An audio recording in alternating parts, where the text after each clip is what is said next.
Welcome into the Real Deal LSU week. Bye week. We talked last week about just the benefits of being able to take some time off, do those things. You guys have been back to work. Now we're approaching game day. How has this week been? Have you seen that energy on the practice field and around the building now? Sure. Yeah, I think the bye week helped us. I think it got people's legs underneath them, guys who are banged up, and got us where we wanted to be. So this week we started strong, got out of the gate running, and like you said, the excitement, man. I mean, I know just for offense, we've had some exciting plays, some exciting days of practice, and just ready for this week to unfold. How different is it not having to play a game after a game like that one, where you push the number one team to the limit? You said it took you a couple days to get over it, but you didn't have to get back into a game plan. Right.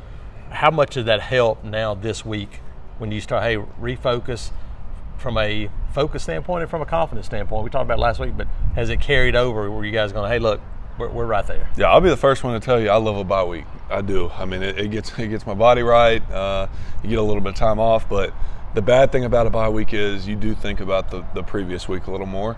But I think toward the end of the week, you start looking forward to the next week. Mm-hmm. So that's what I've tried to do last week and this week, having a game plan, having a good team like LSU that we get to prepare against. That's been something that helps us flush that other one.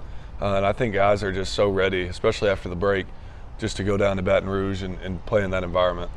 You've been there. Mm-hmm. What do you tell the guys that haven't been, and how do you prepare them for that? You guys have been to Texas A&M, been on the road, but night game there, a little different story. What do you tell guys to prepare them for this weekend? I really just have been telling guys, man, it's just an exciting place to play. I mean, you grew up watching these games. You grew up wanting to play in Death Valley, wanting to play in Jordan-Hare, wanting to play in Bryant-Denny or wherever it is.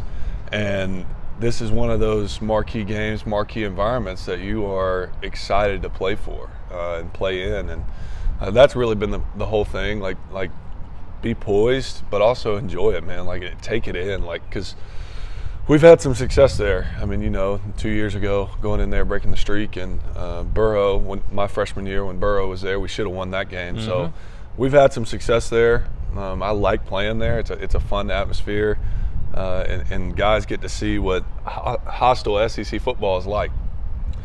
When you think about this week for the offense, what are a couple of keys that come to mind for you and things you guys have to do to have a chance to walk out of there with a win on Saturday night? Yeah, I think we can't let the environment get to us. I think, especially in the passing game, we're going to have to. It's going to be loud.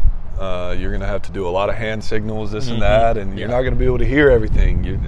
Up front, you're not going to be able to hear the clap all the time. You're not going to be able to hear this and that. So, I think just being poised and practicing that, which we've practiced with the loud environment all week, maybe even louder than it's going to be. We'll see, but.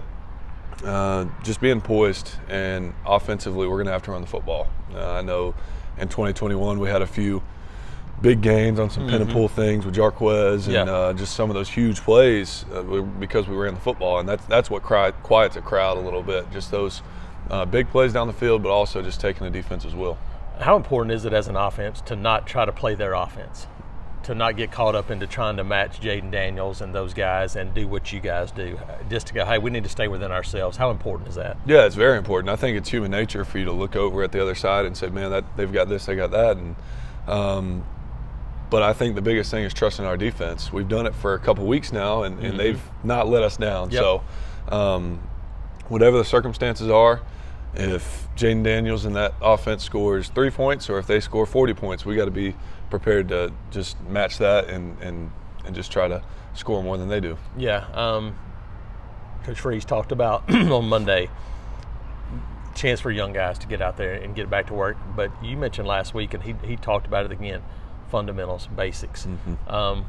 When you can kind of turn it back around and kind of start fresh, what does that do for a team now as you head into the second half of the season? Yeah, I think it's so coach talk to say fundamentals, but it's true. I mean, it truly, there's a minor detail in a route or in a blocking scheme and in your footwork, minor details like that. That's the difference in big ball games, and you can tell the top teams in the country, they do the little things right. So I think getting back to the basics, just kind of refreshing.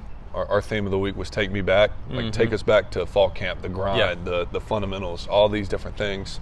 And I think that's going to be key for us to take the next step, because we've got good players, we got good plays, we can do it. We've shown we can do it.